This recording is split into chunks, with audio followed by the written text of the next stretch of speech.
Hello students and welcome back. हम लोग continue करेंगे अपना टॉपिक कोरेशन एंड अनड्यू इन्फ्लुएंस। हम पिछले क्लास में कोरेशन एंड अनड्यू इन्फ्लुएंस क्या होता है वो ऑलरेडी पढ़ चुके थे। आज वो दोनों के बीच में अपने डिफरेंस बिटवीन पढ़ेंगे। ठीक है, चलो हेडिंग करना, डिफरेंस बिटवीन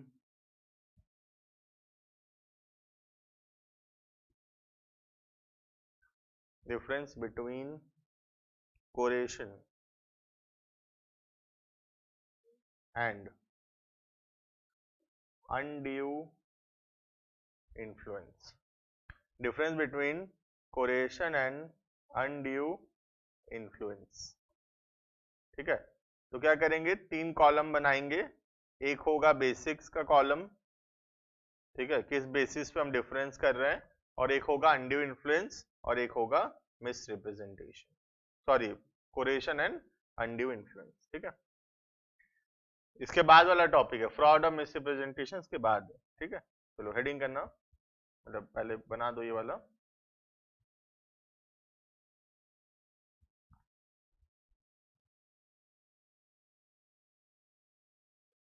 बेसिस का कॉलम बहुत ज्यादा बड़ा नहीं चाहिए, ठीक है, ये दोनों कॉलम थोड़ा सा बड़ा रखना।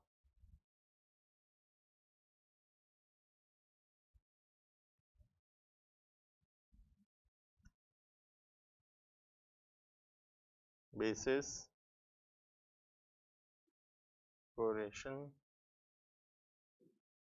Undue influence. Basis, coercion and undue influence. ठीक है, point number 1,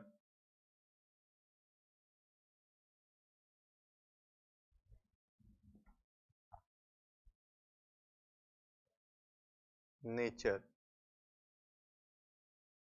of action. Point number 1, nature of action. ठीक है, लिखना। तो कोरेशन क्या है? कोरेशन में फिजिकल प्रेशर यूज करना, डराना धमकाना। कोरेशन इज अ फिजिकल प्रेशर। और अनड्यू इन्फ्लुएंस क्या था? Undue influence was a moral या फिर मेंटल प्रेशर। ठीक है, लिखना। It involves the physical force और threat. It involves a physical force or threat. The aggrieved party.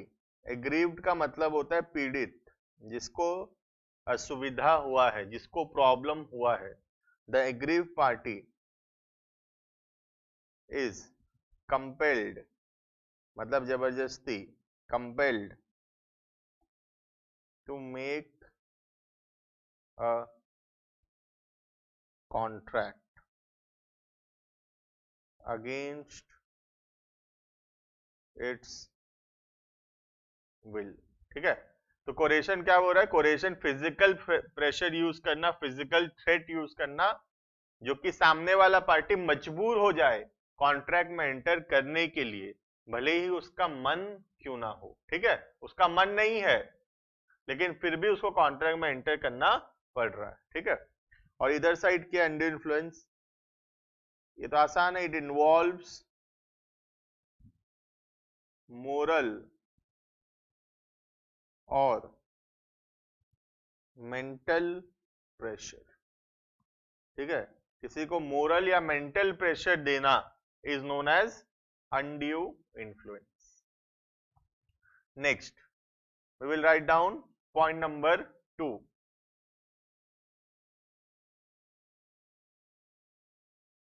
Point number 2 लिखना, involvement of criminal action. Point number 2, involvement of criminal action. Involvement of criminal action मतलब कौन सा एक criminal act है। ठीक है, तो बताओ मुझे फटाफट से, which one is a criminal act? इसमें से कौन सा एक्ट क्रिमिनल है? Obviously coercion is a criminal act. किसी को डराना धमकाना, कुछ ऐसा काम करना जो कि आईपीसी के अगेंस्ट है, इंडियन पैनल कोड के अगेंस्ट है। तो कोरेशन क्या है, एक क्रिमिनल ऑफेंस है, but undue influence is not a criminal offence. ठीक है, लिखना, इट इन्वॉल्व्स, उसका डेफिनेशन लिखेंगे, it involves committing, it involves committing or threatening to commit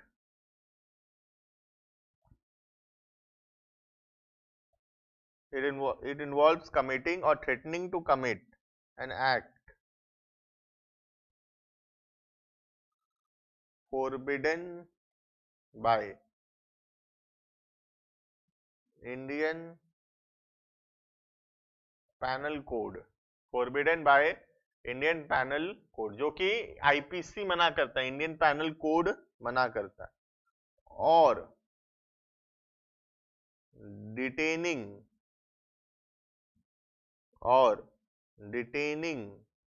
और थ्रेटनिंग टू डिटेन, कोई सामान उठाना या सामान उठा देगा बोल के डराना, डिटेनिंग और थ्रेटनिंग टू डिटेन प्रॉपर्टी। ठीक है, कोई प्रॉपर्टी को ले जाएगा, कुछ सामान ले जाएगा बोल के डराना या सच में ले जाना, ये सब क्या है, all this are the criminal offence, और ये सबको क्या बोला गया है, कोरेशन। ठीक है, लेकिन इधर क्या है, no such illegal act is committed, कोई इलीगल काम नहीं किया गया है, और a threat is given, ना किसी को डराया गया है, ना ही कोई इलीगल काम किया गया है और ना ही कोई इलीगल काम कर देगा बोल के डराया गया है, दोनों ही नहीं है। ठीक है, वहां पे तो क्या इमोशनल किया गया है ना, तो उसको क्या बोलते थे, अनड्यू इन्फ्लुएंस। ठीक है, next point number 3, relationship between parties, relationship between parties. तो मुझे बताओ फटाफट से, किसमें रिलेशनशिप होना जरूरी है, मेंटल या मोरल प्रेशर देने के लिए रिलेशनशिप होना जरूरी है, नियर रिलेशनशिप होना जरूरी है। तो किसमें जरूरी है, अनड्यू इन्फ्लुएंस में। लेकिन किसमें जरूरी नहीं है, कोरेशन में जरूरी नहीं है कि पार्टी के बीच में कोई नियर रिलेशनशिप हो, लेकिन अनड्यू इन्फ्लुएंस में जरूरी है कि दोनों पार्टी के बीच में कोई नियर रिलेशनशिप होना, और एल्स हम अनड्यू इन्फ्लुएंस नहीं कर पाएंगे। ठीक है, लिखना, it is not necessary that relationship exist between the parties, it is not necessary that relationship exist between the parties, और यहां पे लिखना, some sort of relationship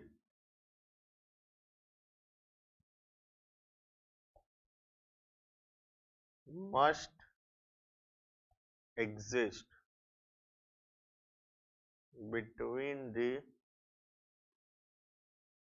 parties। ठीक है, तो कुछ ना कुछ रिलेशनशिप होना जरूरी है, किसमें, अनड्यू इन्फ्लुएंस में। लेकिन अगर कोरेशन है, कोरेशन में कोई रिलेशनशिप होना मैंडेटरी नहीं है। ठीक है, next point number 4,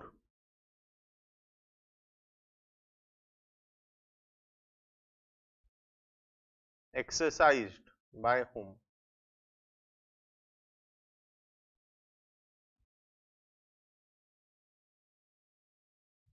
exercised by whom, कौन करता है, कौन कोरेशन करता है और कौन करता है अनड्यू इन्फ्लुएंस। ठीक है,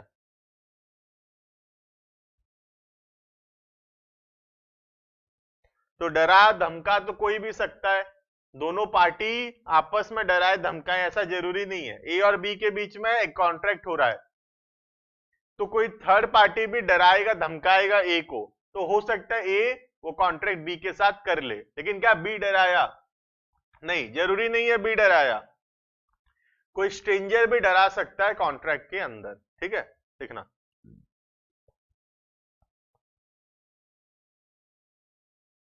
coercion can be used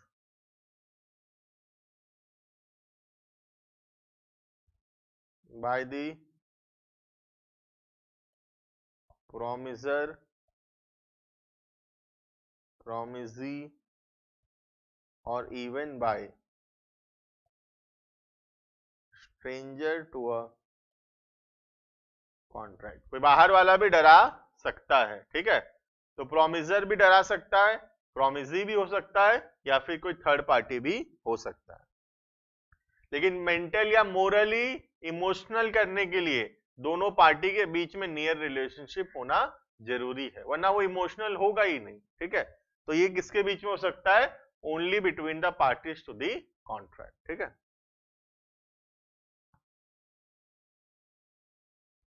undue influence is always exercised between the parties to the contract। undue influence is always exercised between the parties to the contract। parties to the contract के बीच में ही हो सकता है क्या चीज? undue influence। ठीक है, एक और पॉइंट लिखेंगे बस, लास्ट पॉइंट नंबर 5। देखना पॉइंट नंबर 5, एनफोर्सेबिलिटी। क्या होगा कॉन्ट्रैक्ट का? क्या ये एनफोर्सेबल है या नहीं है? एनफोर्सेबिलिटी। ठीक है, तो ऐसे तो हम दोनों के बारे में ही पढ़े हैं कि दोनों कॉन्ट्रैक्ट जो है क्या हो जाता है? वॉइडेबल हो जाता है। वॉइडेबल मतलब जो एग्रीव्ड पार्टी है, जो पीड़ित है, जिसको असुविधा हुआ है, जिसको प्रॉब्लम हुआ है, वो चाहे तो कॉन्ट्रैक्ट को वैलिड भी कर सकता है, चाहे तो कॉन्ट्रैक्ट को वॉइड भी कर सकता है। उसको क्या बोलते हैं? Voidable contract. ठीक है, लिखना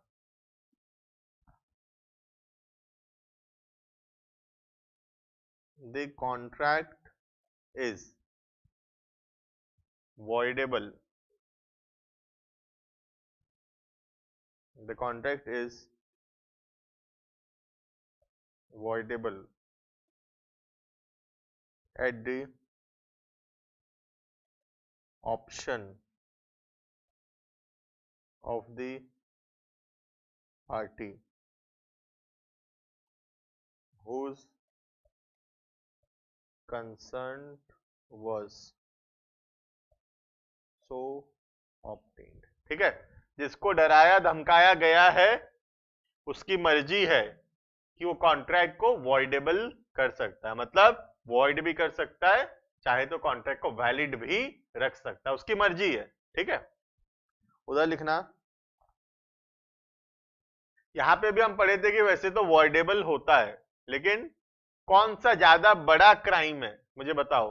कोरेशन या अनड्यू इन्फ्लुएंस? कोरेशन ज्यादा बड़ा क्राइम है, यहाँ पे क्रिमिनल एक्ट हो रहा है। ठीक है, लेकिन अनड्यू इन्फ्लुएंस उतना बड़ा क्रिमिनल एक्ट नहीं हो रहा, दोनों पार्टी नियर रिलेशनशिप में है, ऑलरेडी एक दूसरे को बहुत अच्छे से जानते हैं। ठीक है, तो यहाँ पे क्या बोल रहा है कि कोर्ट चाहे तो वो कॉन्ट्रैक्ट जो हुआ है अनड्यू इन्फ्लुएंस के साथ, उसको थोड़ा बहुत चेंज करके कोर्ट चाहे तो उसको एनफोर्स कर सकता है। क्यों? क्योंकि वो बहुत छोटा सा एक्ट है, बहुत ज्यादा बड़ा क्राइम नहीं है, लेकिन कोरेशन जो है वो एक बहुत बड़ा क्राइम है। ठीक है, लिखना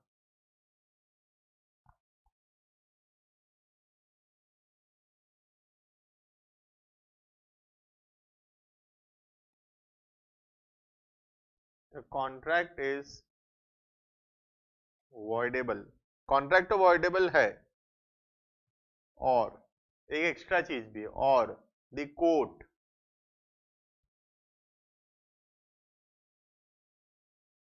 may set aside, मतलब void कर सकता है कोर्ट, या फिर एनफोर्स भी कर सकता है, enforce it in a modified form. ठीक है, तो कोर्ट चाहे तो उसको ऐसा सेट असाइड भी कर सकता है, अलग हटा भी सकता है, वॉइड भी कर सकता है। कोर्ट चाहे तो उसको वैलिड भी बना सकता है, एनफोर्स भी कर सकता है। कैसे एनफोर्स कर सकता है? कुछ थोड़ा बहुत उसमें माइनर चेंजेस करके। ठीक है, क्लियर है इतना difference between coercion and undue influence. चलो नेक्स्ट अपने देखेंगे, इसके बाद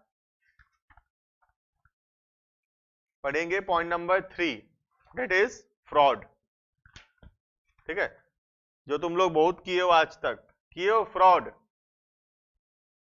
नहीं सर, हम लोग कहां फ्रॉड वर्ड करते हैं, है ना। चलो देखते हैं, लेकिन हेडिंग करना point number 3, that is fraud. Section कौन सा इसका? सबका सेक्शन लिखा दिया था ऑलरेडी।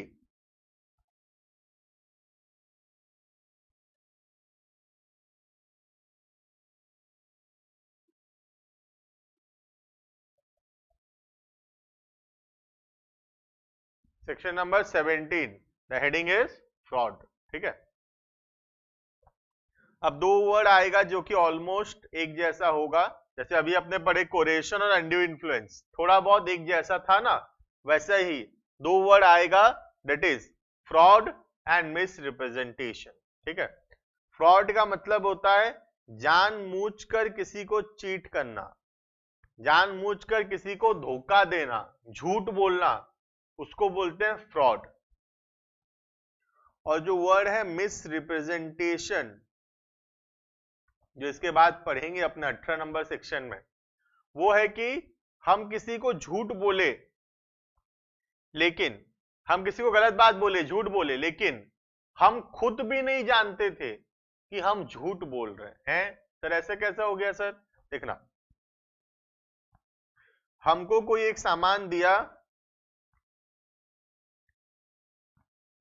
ये बोलकर कि ये रिबॉक का ओरिजिनल सामान है, रिबॉक का ओरिजिनल शूज है। ठीक है, और हमको सामान दिया, हम ये सामान आगे बेचे यही बोल के कि ये रिबॉक का ओरिजिनल शूज है।